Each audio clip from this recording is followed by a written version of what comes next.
Welcome, white-haired gardener here. It's early spring, but the weather is starting to get warmed up, and of course, I cannot wait to plant seeds. So here we've got a few seedlings here, and I just wanted to give you a general idea. Tomato, we have some parsley, some basil, and what's called, I can't remember, but it's a flowering pea, and it is so pretty, and it makes a wonderful tea and everything, but I digress. What I thought I would show you today is some tips on planting seeds.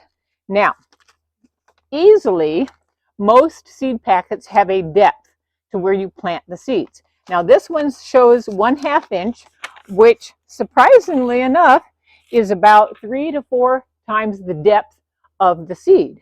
So, if you are planting seeds and you don't happen to have a handy dandy packet, you've gotten, some seeds from a friend, or you're giving seeds to a friend, or have an exchange and you save seeds, don't have the packet, all of these scenarios.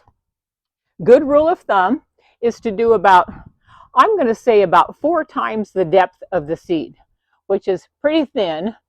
That's a good rule of thumb. Just don't stick your finger down an inch for a tiny seed and expect it to find its way all the way up. So it's not really rocket science. You just poke a little hole in here about what you would estimate, as I said, not rocket science, estimate the depth of the seed to be. I don't know if Mr. White-haired Gardener, you can see that or not. Here it is, all snug down in the hole. And then you just put some dirt over the top, and that should be good. Too shallow, like just barely under the soil, would mean that the plant's roots are going to be a little loose and you're not going to be able to get it very sturdy, so it might want to flop over. Now, the smaller the seed, the less deep you make it.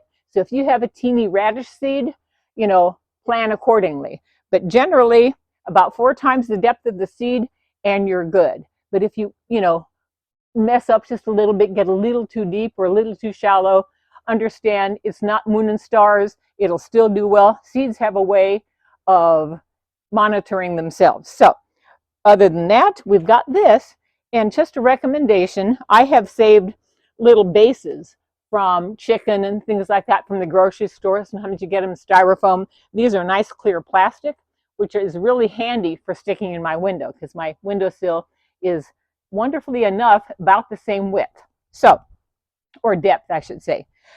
A really good thing to remember when you are watering your seedlings, don't water them on the top.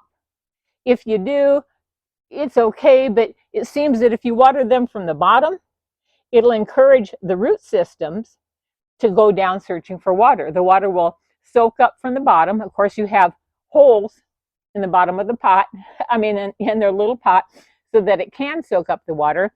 And then all you do is you fill the bottom of the tray, the moisture will come up from the bottom, and if there are already roots, they will tend to go down deeper and look for the water, which results in a little stronger plant and a little more secure planting in here. Like I've got tomatoes and all of these, and all the roots are quite comfortably starting to go down. I don't think you can see it from here. I was hoping that we could, but it's too shaded right there. So those are my recommendations. If you're planting, you don't happen to have a handy dandy seed packet, about 4 times the depth of the seed, and tamp it down, make it all nice and snug in its little hole, and you'll find that it will grow quite well. So that's basically a very simple tip, but it's easy. Plants are totally forgiving. So as always, like, share, and subscribe, and I look forward to seeing you back here again soon.